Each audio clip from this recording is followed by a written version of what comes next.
Hi there, and welcome back. I'm Seth Abramovitch, senior writer at The Hollywood Reporter. And I'm Chip Pope.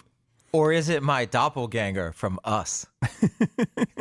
Us, did you like it? I really enjoyed it, although ultimately I'm not sure what it was trying to say. Yeah, it seems like a lot of people have different theories about what he was doing in that movie. And do you like walking out of a movie knowing exactly what it was about, or do you like that sort of open-ended dream world symbolism of that movie? I mean, this is going to sound like waffling, but I enjoy both of those types of movies. I really appreciate a movie A, B, C, D, the end, but I also love a movie that's just like A, Z, A, Z, Z, Q, maybe back to A. And then backwards. And then forwards. A bunch of people doing Hands Across America in the ocean. I mean, what? I love those open-ended movies, and this week we're going to be focusing on one of my favorites of all time, and that's what's up on It Happened in Hollywood.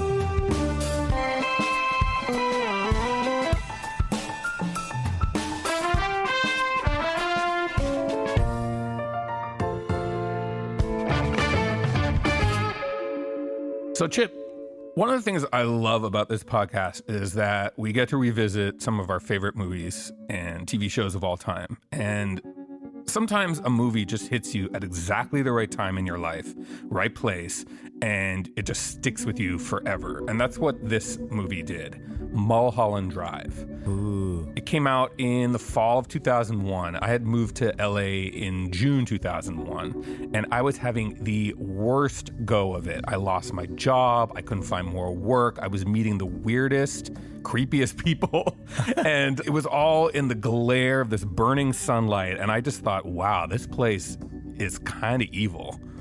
And I went to see this movie, and it kind of just reflected back what I was feeling about LA at the time. Our guest this week is one of two women who star in it. Her name is Laura Harring. The other was Naomi Watts in her first major movie role that sort of launched her career, I'd say. And it was directed by David Lynch. Now, what are your feelings about David Lynch? Love David Lynch. He's a master. He's a genius. He's an artist. He's one of the few people that really worked through the Hollywood system and was just able to do their own singular vision. And what a vision. What an iconoclast. I mean, his TV shows and movies are just completely, first of all, insane. I mean, right. Totally off the wall, but have I guess an internal grammar that totally makes sense. Right. I mean, I like to think of it as he makes the commonplace things in life seem bizarre, and the bizarre things seem commonplace. I once had the privilege of meeting him and interviewing him about transcendental meditation, which is his lifelong practice. He meditates twice a day. He credits it with everything, his creativity, his happiness, his open-mindedness. And I even took a TM seminar as part of research for this article. Oh, wow. So, and I actually had a practice for a little while, but I actually gave it up. But it was amazing to meet him and to be up close to him. He does vibrate on a different frequency, I think, from most mortal men. Right. But he is so present, a word that's sort of been said so many times that it's lost all meaning, but he was the most present person I've ever spoken to. And it was really exciting. I'll never forget it. So having Laura come was such a treat, because here we had someone who worked so closely with him, who was really willing to share some of his tricks of the trade and bring us back to that otherworldly, amazing set of one of my favorite movies. So why don't we get right into it? Laura had been Miss USA, and she came to LA when the Miss USA organization kind of relocated here. She started getting her feet wet in acting when she was here and really caught the bug. There was no Trump at this point, we should point out, though. Yeah, it Just wasn't because people wasn't probably owned by might Trump. have thought that when you heard Miss USA, but And actually, way before President Trump was even anything in our consciousness, she avoided an opportunity to take a photo with him. Cool. So her instincts were well attuned, I think. But here's her describing pursuing acting even when Hollywood was not opening its doors to her, and the twist of fate that would forever change her life. I was doing theater in the downtown arts district, and we were making our own theater, not getting paid, just very gritty, artsy, beautiful. Commedia dell'arte, I learned to perform there. And I just loved the actors so much. I loved going there, and my passion, it was like I became a real artist, gritty and, doing all these very dark characters, but that were funny. It was dark comedy. And, somebody called me, the casting director called me. I didn't even have an agent, and said, David Lynch wants to meet you right now. And I said, right now? He goes, right now. Whoa. And I said, well, I'm in warm-ups and I can't meet him right now. I said, I'll come by tomorrow. And then I had a car accident right then and there. I was so excited. And did you forget don't everything? gloss over that. Yeah. yeah, I had a car accident. How did actually, that? You were driving? I was so excited that David Lynch wanted to meet me, and it was so kind of bizarro that he wanted to meet me right now. I was in a warm-up, and I was just kind of like, David Lynch, and I rear-ended the guy in front of me. So we pulled over, and I said, please, it's a very important day for me. I have to go get ready. I have something very huge tomorrow. He said, no problem, nothing happened. And the next day, I went to his offices, and his executive assistant said, have you read the script? I said, no. And she said, your character has a car accident in the very first scene. And I said, Gail, I just had a car accident yesterday when I was told that I was coming to see David. And I got little goosebumps. I said, wow, maybe this is a little sign. I don't know. That just sounds like fate to me, because not only is it crazy that she's in a car accident, there's a car accident in that movie. There's a big car accident in Wild at Heart. It's like car accidents seem to be a theme in David Lynch's work. So if someone walks in to your office, I just had a car accident, he's probably like, that's great. Sign her up. What's even more astounding about this story is that he chose her by simply looking at her headshot. That's all he saw, and he just said, that's the girl, which is, of course, something you hear many times in this movie. Right. Is a director being handed a woman's headshot and being told, that's the girl. So I had done a movie with the casting director, Joanna Ray, beautiful lady, and her son was helping her cast this movie. And she remembered me. I did the movie with her son. She remembered me, and she showed David my photo. And David said, bring her in. And I was the only actor he saw for the role. So having seen her photo and deciding that this was the girl, Lynch had the script sent to her for her to read. And at this point, it was for a pilot for an ABC series. The same network that had done Twin Peaks. That's right. To great success. Yeah, he had surprise success. Surprise success at ABC with that, and I guess they were trying to replicate that with another Lynch series. But of course, it being Lynch, it didn't feel like a TV show. It had that cinematic Lynch dreamlike nature to it. The whole thing was just like the movie, very haunting and strange. I read it. My body reacted like I knew it was a masterpiece. I started crying, just so grateful. And so I didn't have it yet, but just feeling the story and feeling the emotion behind the words, and everything's so perfect, meticulous, everything's so amazing that I just put the script on my chest, and after I read it, I said, wow, like I couldn't believe it. And weeks went by, I didn't hear anything, and Joanna called me and she said, David's very worried. Did you not like the script? Why haven't you called? I thought you guys were supposed to call me. It's the way it works.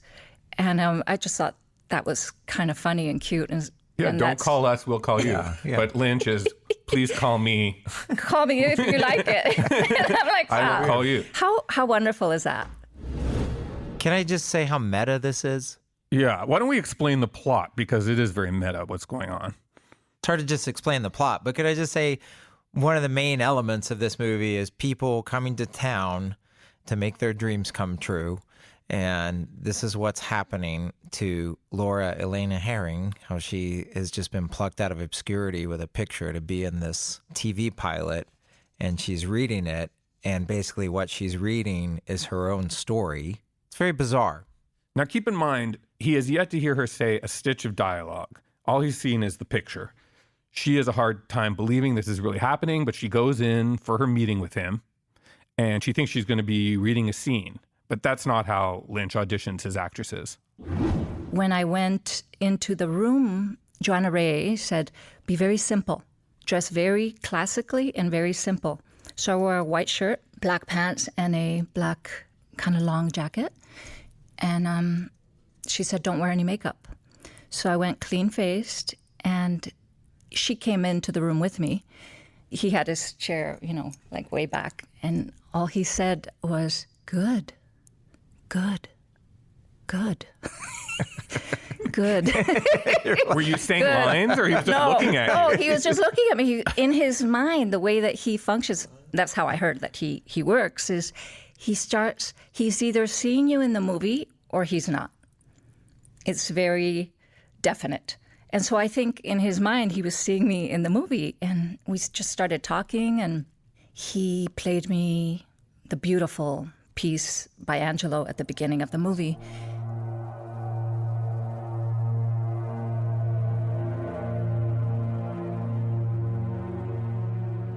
The music is so melancholic. I was looking out, and he saw me looking in the limo, looking out. But I was looking out, there was a wall, there was nothing, but I didn't want to stare at him or Joanna. So I was just processing the beautiful piece of music, and he saw me in the limo looking out the window.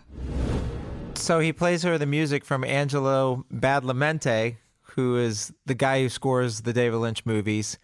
And the first shot of her in the movie is just a big close-up of her face. So this makes sense. He's hiring her basically off of her face because she will soon be playing a character who is a blank and doesn't know who she is, doesn't know what's going on in her own mind. So in a way, it's kind of the perfect audition. I guess you don't really need to see that much to know, well, this is going to be a person who is an empty vessel, and I can just focus on their face. But still, how did he know that she wasn't going to be a terrible actress? She had to do some real emoting in this thing. There's a scene towards the end when they're in a theater together, just sobbing together. And that's true. So maybe she worked up to that? Because, that was after the thing was a TV pilot and then turned into the movie. They add all the sobbing and everything in the last 20 minutes. Oh, it was CGI? Reshoots of the movie. Yeah, it was CGI. Michael Bay directed that part. So Laura was always his only choice to play the character known as Rita, who has amnesia and sees a photo of Rita Hayworth on the wall in this old Hollywood bungalow that she wanders into randomly that Naomi Watts' character, Betty, is occupying. Right. And the Naomi Watts character, there was 2 actresses up for it. But after a screen test for ABC, they decided to go with the combination of Naomi and Laura. And he had also called in Naomi based on her picture, by the way. That's right. And Naomi, he noted in their screen test, was the name of his nanny when he was a child, which may have also altered the fate of Naomi Watts' life. The truth is that they had great chemistry. Right. They had great chemistry, but also a lot of instinct. And whenever we get an actor in here, we're always just totally pestering them for secrets about how the director works. And Laura was willing to reveal a few of those for us. So that was pretty exciting. He directs so much with his energy, his hands and his voice, and he puts you kind of in his world with similes and metaphors. Very easy to follow what he's looking for. So it's very kind of picturesque. Do you know what I mean? For that last part where I'm going, that's the secret garden, he said, up the secret garden, he said, walk like a kitty cat, Laura. In the bullhorn, walk like a kitty cat, Laura. And my whole posture changed. All of a sudden, I elongated you know what I mean? And I had that aloof look, and then... I love it. This is when you're walking up the the to secret garden, yes. Oh. Isn't that awesome? Probably never gotten that direction from anyone else. Never. So sweet. And then, when in that first part where I'm kind of very troubled, he said, there's always a black cloud, a very dark gray cloud following you wherever you go. And so that's how I became so scared. Right, because how do you prepare for a role where you know nothing and no one knows you? For somebody, she has no friends from the past that come, it doesn't go in a conventional way, obviously, because it's David Lynch. But how do you prepare for that? Yeah, how do you do someone who loses all of their memory? You try to put your mind in blank, which is a very difficult thing to do, but it's doable. I mean, if I count to 3 and I say just focus on the sounds in the room, 1, 2, 3, your mind goes blank. But you just always hear that clock. I hear our producer breathing heavily. Exactly. You have to sustain it with like 30, 40 crew members around. Well, we could just say that I think he wants the audience's mind to be a blank too. Right. And then you're his canvas. Yeah, exactly. To manipulate. And he's a master manipulator. In some ways, he's, you could say he's like a great horror director in that he knows how to build tension and dread and how to sort of use pacing to get the emotions he wants out of the audience. Right. And there's loads of that kind of stuff throughout Mulholland Drive. I mean, in the most sort of basic way to put it is he taps into the rhythm of dreaming. Mm-hmm. That's how I feel when I watch one of his movies. Right, when you're asleep, when you're at your most vulnerable. It's also dreamlike to me. My dreams are exactly like his movies. Yes. But it's just fear. I don't know. It's just turning everyday things. There's a lot in Mulholland Drive, just turning everyday things into fear. Just someone entering a room. It's just what's in the room. Dumpster behind a diner. Yeah. He really knows how to set it up so that the audience starts feeling something. He can really manipulate our feelings through the crystal sounds and the camera moves that are so slow. So slow. I mean, I saw them putting rocks one day on the dolly so that the cameraman couldn't push it very fast. That's crazy. That's a crazy technique, too. But it works. Yeah. It works. There's a couple really weird scenes in this movie. A couple? If you just had to pick one. Well, if you did, what would be your favorite? Oh, God. It's hard to pinpoint them all, but I like the casting meeting where Angelo Badalamenti spits up an espresso into a napkin as if you were coughing up blood, which is another great way that Lynch always just takes something. You always wonder what his take is going to be, like on just everyday scenes. So it's just a meeting, and then the meeting comes into just spitting out espresso into a napkin. Or like catching your wife cheating turns into dipping her jewelry into paint. It's just... And she's cheating with Billy Ray Cyrus. I mean, yeah. So, still wondering how he squeezed his way into this movie. So many crazy scenes. What's your favorite? My favorite has to be the cowboy scene. It's just so creepy. It's a scene where the director, played by Justin Theroux.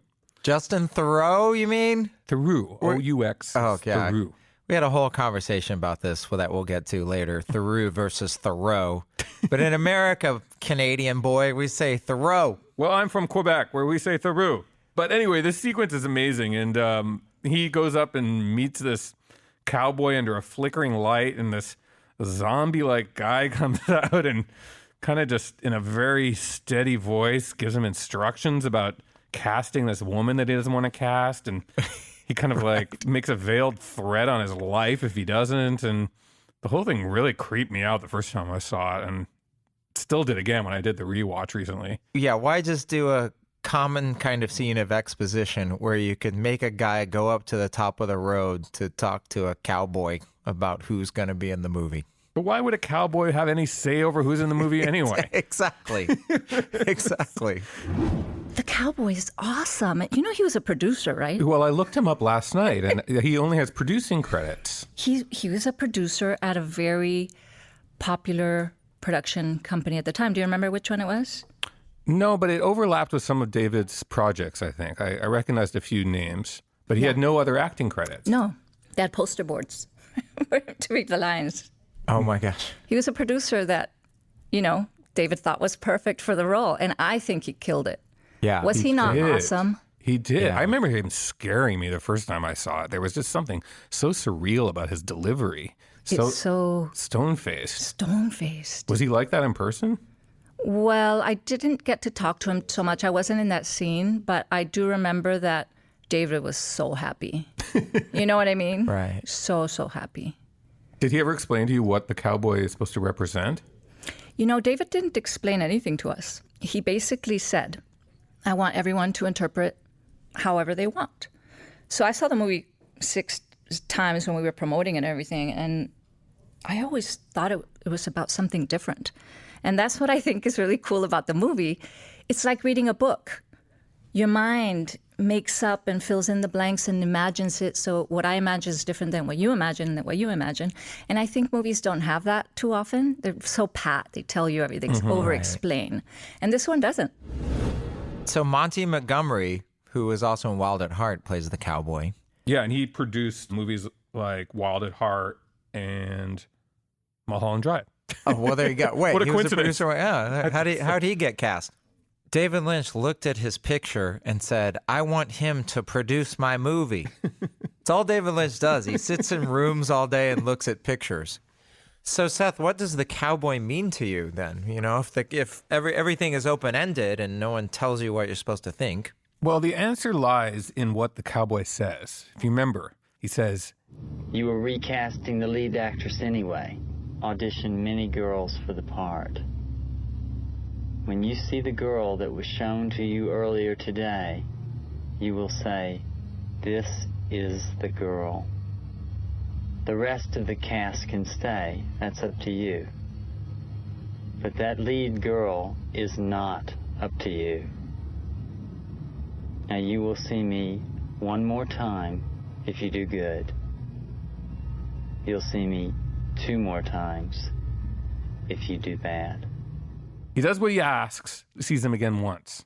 Doesn't do what he asks, he sees him twice. The cowboy represents death. Whoa. The internet is ablaze with theories about the cowboy. There's like 100 Google search answers to what the cowboy means. So, That's amazing. Yes. People have a lot of time on their hands. So that's a lot of the fun with David Lynch, is that you don't know what it is. It's kind of like when you watch Twin Peaks. You're just like, who's that? What's that? What's this mean? What's going on? What are we doing here? And that's what Mulholland Drive is supposed to be at this point. Yeah, that's right. It was still supposed to be a TV series that ABC saw spanning seasons, not just one 2-hour and 20-minute movie. Right. And so they've made this pilot. And then they got to look at it, and I don't think they liked it too much. So when I was told about the project, they said the whole thing will be, you know, like Twin Peaks, Who Killed Laura Palmer. Mulholland Drive is going to be, what's your character? Mm-hmm. Who is his character? And that's how it will unravel through a couple seasons. And so what happened is we filmed it, and when we finished, David said, he called us and he said, Mulholland Drive is dead in the water. I said, what? He goes, yeah, ABC's going to play it at 2 a.m. Nobody's ever going to see it. It's going to be shelved somewhere. But meanwhile, I just said, David, I don't feel that. I really don't feel that it's the end. And for me, it was, I've been very intuitive my whole life, but there was also like everywhere I looked, there were David Lynch characters, like actors everywhere. And I thought, I just don't feel that this is dead. And I kept telling David and Naomi, it's not. I just know that it's not. And then, I don't remember how many months later, but a few months, I guess Alain Sard and Pierre Edelman decided to put out another, I forgot how much, but in the millions, maybe 1 or 2, to make, you know, it into a movie. And so he calls Naomi and I, and we go and see him, and he sits in the middle, and he said, Mulholland Drive is going to be an international feature film. I go, right. He goes, but there's going to be nudity, Laura. He gives me his hand to shake it. So I shake his hand, and I'm like, what? Shake on the nudity? What did I just, like, yeah. And so, but he kept his word. I said, I don't want, full nudity. And so he blurted out, the bikini area. And he did that without a contract. He was just very honorable. So when you filmed it for ABC, obviously there was probably no lesbian love scene. Yeah, I wasn't supposed to tell you that was added. My bad. It's been so many years. I forgot what I could say and couldn't, but I'm sorry about that. But yeah, that was added. Because obviously it couldn't be on a network television. Show. Yeah. So she brought up the famous same-sex love scene in the film, which is very steamy. And she wasn't supposed to spill the beans, but of course it was not in the ABC version. So how did it become part of the movie? The pilot didn't go at ABC, so he added 20 extra minutes of script, which is basically the end of the movie. And the lesbian love scene was a part of the new pages. But she wasn't thrilled about having to do this scene. They had developed a very sisterly relationship over the shooting of the film, and now suddenly they were naked in bed together, trying to be steamy while 40 crew members were standing around them, and Lynch was... Not on the bullhorn, at least. That's true. Sensitively giving his direction. But we'll let Laura tell it. I'm not going to lie. I felt very vulnerable. I was in my dressing room, and I was on the verge of tears. I came to the set. I was kind of like, just like... It's hard. There's a lot of people there, and it's very bright. And he said, Laura, look at this. And he gave me I forget what they call it, but... The loop. The loop, yeah. He said, you see how dark that is? That's how dark it's going to be. And it looked like, if you're looking through this mic, pretty dark. It's a very dark scene. It was just looked like a silhouette. And so I calmed down a little bit, and then in the last take, he goes, Pete, pump it up. So he made it lighter. Oh, no. He made it lighter. But it's fine. It's still kind of silhouette-y. And then during the love scene, Naomi and I were so stiff. We were friends. And so, it was very awkward. And we kept doing it, And then finally, David said, he came, he didn't use a bullhorn. He goes, now don't be afraid to touch each other's breasts now. With a bullhorn. Don't be afraid to touch each other's breasts now. Then that was the last take, and that's the one he used. Have you ever done this before? I don't know. Have you?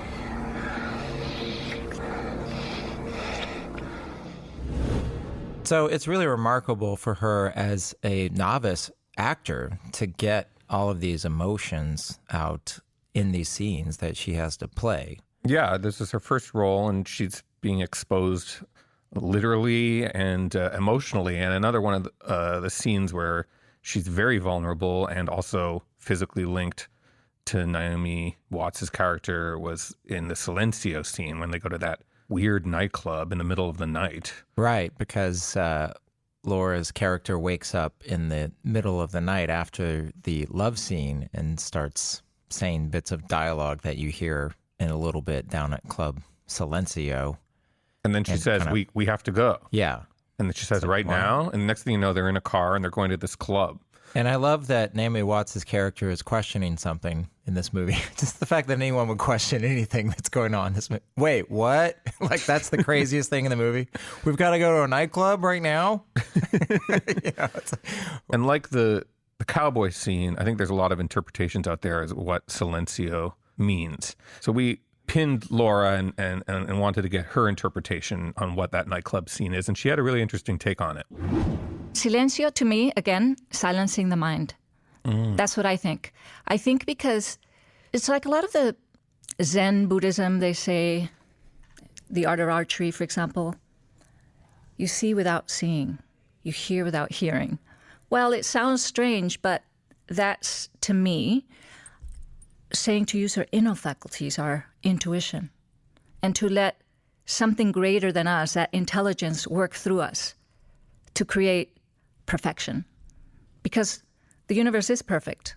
I mean, everything in the galaxies couldn't work if there's not some energy that's just orchestrating this beautiful masterpiece, the universe. And I think no hay banda. And yet you hear a band. Yeah. I don't know, because I never really asked him. And it was years later that I thought, is he referring to the mind? I think a lot of the movie is referring to the mind. But that's my personal opinion. And your performance, you had to blank out your mind to play the part. Right. And in Club Silencio, he was telling me to cry. There's this deep sorrow. Remember, we're both crying? Yeah, you're holding each other. And so what were you thinking about when you were crying? Wow, 20 years later. I forgot. But you know what? As a human, I think we all have, even nobody goes through childhood unscathed. So I was bullied, a lot of racist remarks because I'm Latin. So I don't have a issue crying. For the actors that can't cry, I always tell them, if nothing else works, like if you can't tap into your childhood, just tell your body to cry. Research shows that if you hunch over and you kind of look down, your brain starts thinking that there's something sad. So you can also do the opposite, and when you want more of the confidence chemicals, hormones, you stand really straight and you come across as more confident because your body is actually releasing those hormones. So in acting, it's very physical. Very physical. And I was hunched over and I was leaning into her. And the song also is kind of sad, right? Is she singing that live while you're, or to the track? Yes. Well, it was a cappella. A cappella. It was gorgeous. Oh, she's amazing. Oh, yeah. She's amazing, Rebecca Del Rio. Her voice is so crystal. And she sings Desi Arnaz like nobody's business. She's amazing. She's a real artist. Dime tú qué puedo hacer, no me quieres ya, y siempre estaré. How did he find her? I mean, that whole scene is just, again, another LA dream. Just right. Like you float into this club, you get told there's no band. You wake up, but there is a band. And yet you hear But before that even, you've woken up after a love scene and you're just babbling about Silencio and no hay banda. Oh gosh, that's so funny. Was it shot late at night? It was a night. We had a few all-nighters, 5 a.m. and stuff. The garden scene, that party, we shot that at like 3 or 4 a.m. And in LA, it gets very cold.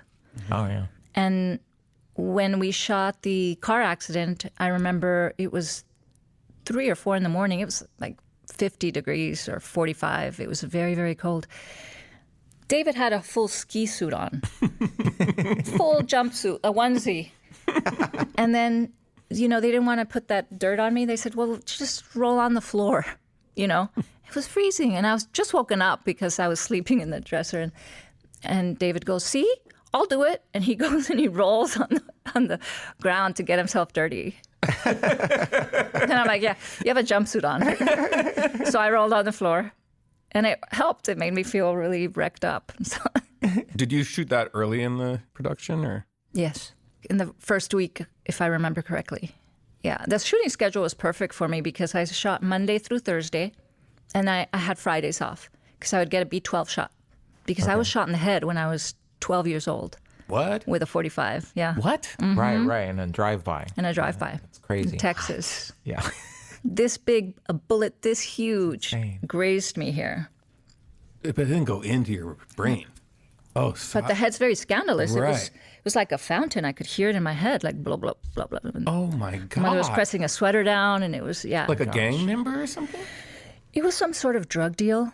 And it was an abandoned, it was like a dark parking lot. We were looking for the movies. I was with my entire family, and it felt like a slingshot. It really felt like a rock hit me. And then my stepdad said, get down, there's shots. And my mother puts a sweater on me, and she's pushing down because he's telling her to push hard. And all I can hear is, first of all, the body has an alarm. So it's like a building alarm. It went off in my head. loud alarm. And then I could hear the glug, glug, glug, glug, the blood gushing into the sweater. And so I'm very equipped to do kind of traumatic movies. Oh my God. Yeah, I can do all that range, because, this was a very difficult kind of... It's very intense when you're so close to death because everything slows down, almost like a dream, really. Dreamy and slow.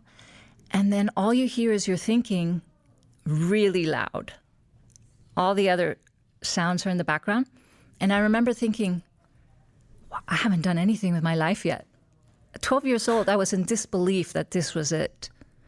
And so I've always been extremely grateful for everything. Just extra innings. Extra grateful.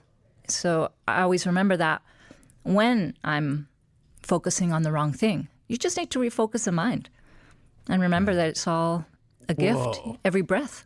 We might not wake up tomorrow. So it took us a while, but we got to the reason why it's easy for her to access her emotions in a movie. We got to why she can cry on cue. Right, yeah. Pretty traumatic story. I was a little traumatized by that story. Yeah. Sorry if it was too disturbing. But, sometimes you have to go to dark places here on It Happened in Hollywood. She turned it into something positive, and that's what strong people do. Yeah. She went on to become Miss USA, then the star of this movie, and she couldn't have been more lovely. Why don't we lighten things up a bit? Yes, that's a good idea. And talk about some of the other stars of the movie who went on to big things. And I'm thinking of one in particular, Justin Theroux. But of course we know that he went on to become, a major actor, screenwriter. Didn't he co-write one of the Zoolander movies? He co-wrote Tropic Thunder, I believe. But at the time, he had just a few movies under his belt, and he made quite an impression. And I was curious what Laura thought of him when she first met Justin. He was such a nice person. He is. I mean, I haven't seen him in ages. I saw him in the Cannes Film Festival one time. I was dancing on the table at a party, and he came up. And it's so great to see him. Like, you feel like it's family. We went through something together.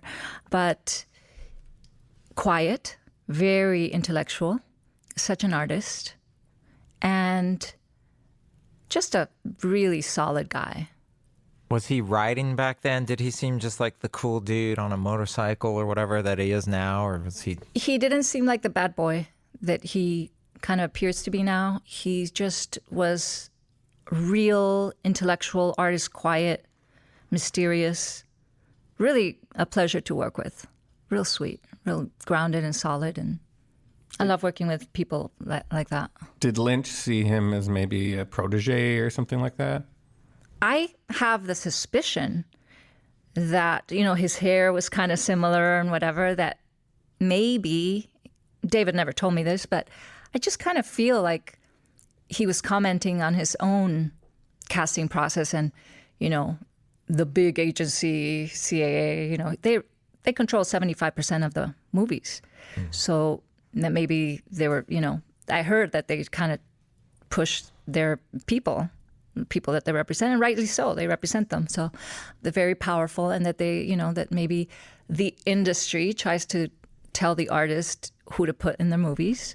You hear this all the time. A great script, but the director can't put the actors that he wants in them because people feel they can't distribute them or they can't sell them, or I don't know. I've never been a producer. I've always wanted to, but it's, it's pretty complicated. I think it's a miracle to get any movie made. I like that theory that Justin is the surrogate for Lynch in this. Right. I mean, I guess it's kind of obvious since he's playing a director, but it hadn't really occurred to me until that moment. In the movie, the character, it's just like a lot of things that are bad happens to him. So maybe that's what the artist type director is thinking, how he's abused within the system. Because you think of it, everything that happens to Justin Theroux is some kind of, he can't cast the person he wants. He goes home. His wife is cheating on him with Billy Ray Cyrus. It's like a comedy of errors, which is probably what directing a movie is like. Right. Now, it turns out another one of my favorite scenes in the movie was one of Laura's favorite scenes, We asked her to say a scene that she wasn't in that she loved. I really enjoyed the audition scene that Naomi did. That was pretty epic. It was beautiful. And I love that one. Yeah, because until that scene, she's just that perky. Like, you're not sure if she's a good actress or not. Right. And then she becomes this sexy diva. Like in real life or in the movie, she's like this weird perky girl. And then suddenly it's like, where did this come from? It seems like everyone in the room was genuinely surprised, not just acting surprised. Right. She worked really hard on that. She was always rehearsing that. You're still here. I came back. Thought that's what you wanted. Nobody wants you here. Really? My parents are right upstairs. They think you've left. So surprised. I can call them. I can call my dad. But you won't. You're playing a dangerous game here. If you're trying to blackmail me, it's not gonna work. So what a crazy journey for this movie so far that started out as a failed TV pilot, and then they add 20 minutes to it. A hot sex scene. Of hot sex, and then it's going to Cannes, and who knows what people are going to think of it. Is it just going to be a mess? Because the last David Lynch movie before this movie, Lost Highway, was regarded as a bit of a mess, that he was a little bit out of control. So who knows what even the French are going to think about this as they sit down in the Grand Palais to watch the premiere of Mulholland Drive. There was a hush after the movie finished. Naomi looked at me, and then I looked way down, and David's looking, and we're all like... People stood up and started cheering really loud. And then we were all looking at each other like, but he had prepared us, and he had said, even if they don't applaud, if they boo you, you stand straight with your chin up, because nobody can judge anybody else's art.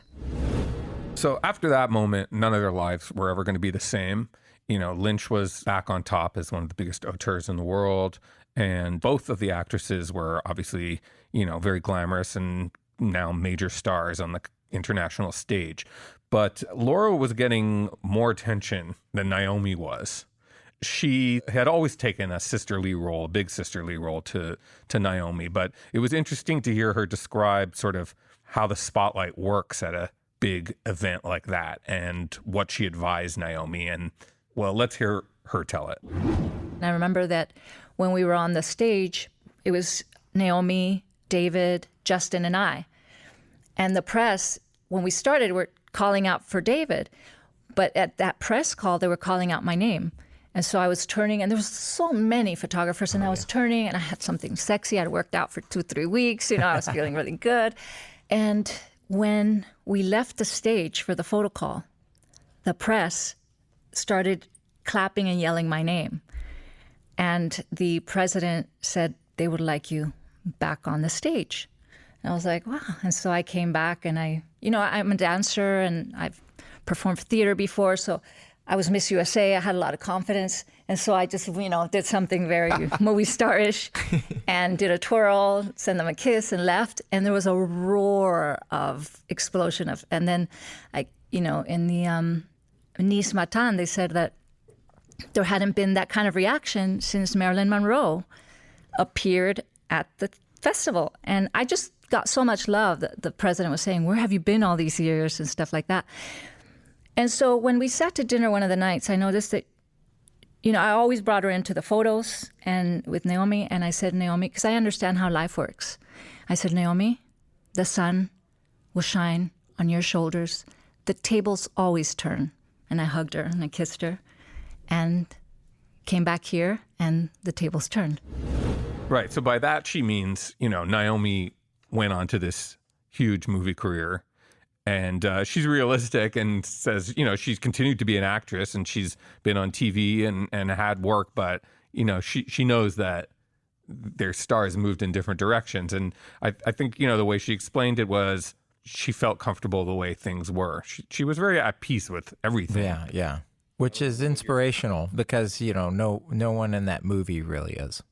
So, it's inspirational That's true. that the happy ending of Mulholland Drive is her and her attitude and just her way of looking at the world.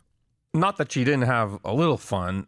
The cherry on the whole Mulholland Drive Sunday was that the film was nominated for Best Director at the Academy Awards. It was the one and only time that Laura attended the Academy Awards, and she was going to make it count. I wore the $1 million shoes. Yeah, what's up with that? $1 million sandals. Who designed those? They had these beautiful, I don't know how many carats, I forgot, but on each foot. And I wore the sparkling diamond that was like a flawless Archduke Joseph, like 67 carats, worth so many $1 million. And I had a bodyguard. It was a very strange experience, the whole thing. Where did you get all this expensive stuff? Oh, my daddy. No, just kidding. Chip. No, so there was the stylist, and Stuart Weitzman had to choose somebody to put, and so the stylist suggested me, and he came to fit me like Cinderella, and they fit perfectly, and so he gave them to me. Unbelievable. Whoa. And then the owner of the Archduke Joseph was a beautiful Cuban jeweler, Al Molina, and we had lunch, and he had promised me the diamond, and then he said, Nicole Kidman's team called, and they wanted to use the diamond, and because she was up for the Oscar for Moulin Rouge, the sparkling diamond, so she wanted to wear it. And he goes, and I said that I had promised it to Laura Elena Harring. And he kept his word and let me use it. Is it? She's not Latin. Forget it. Yeah, it was the Latin bond got me bond, there. Yeah. No, I just love people who are honorable. True to And, their word. yeah, it's nice. But diamonds on the soles of your feet, as Paul Simon once sang. I can't imagine wearing Between the toes. between the toes. Is that strange? $500,000 a foot. When you're go to the bathroom, sorry to ask, but you're looking, oh my God, I'm wearing these $1 million shoes. Isn't that amazing? I got very lucky. I've been very lucky my whole life, I think. That was the first and last time I ever went to the Oscars. And I went with a splash. I was the most photographed woman that year. Amazing. Just because of these diamonds. I think life is a play. Life is a game. And these kind of little gifts that I've gotten from the universe have made life so much fun. So I'm very, very just grateful and honored that I even was in a movie like Mulholland Drive.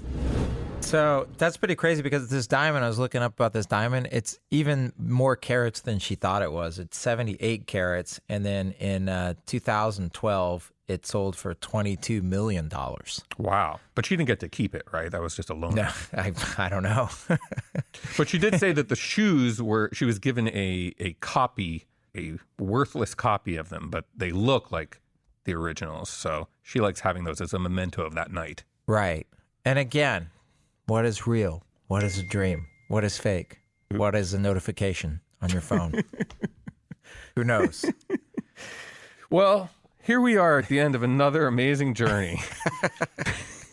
No, but that was really cool. I mean, again, that movie made a huge impression on me, and it held up when I watched it. Their performances, more than anything, just mysterious. You just want to know more. And to have her come and reveal all these little secrets and be so charming and so playful and so fun to be around, it was a very special episode for me. Me too, especially when you think about Mulholland Drive, because at any point, anybody's experience in Hollywood can be either of the lead characters in Mulholland Drive. It can be going great. It could be going horribly. Yeah. You could think it's going horribly, but it's actually going as good as it's going to get. You could be brunette. You could be blonde. Or you could be platinum blonde like Chip. Right? I don't know. It's just a very interesting movie because it is one of those ones that doesn't tell you what to think, doesn't tell you how to interpret it. And if you never get around to moving to LA and devoting your life to the insanity that is show business, it's a great cautionary tale and a little dip of the toe. Right. Without having to commit. Yes. A dip of $1 million toe. So definitely check it out. And you can see it on iTunes. That's where I watched it recently. And there's DVDs, Blu-rays. So if you've never seen... There's a Criterion collection of it. Oh, it just came... Is that recent? Well, Someone a couple told- years ago, I think. Well, there you go. check out the Criterion version, but definitely see it. And if you haven't seen it in a while, check it out again. And until next time, we'll see you on Mulholland Drive. Hey, what?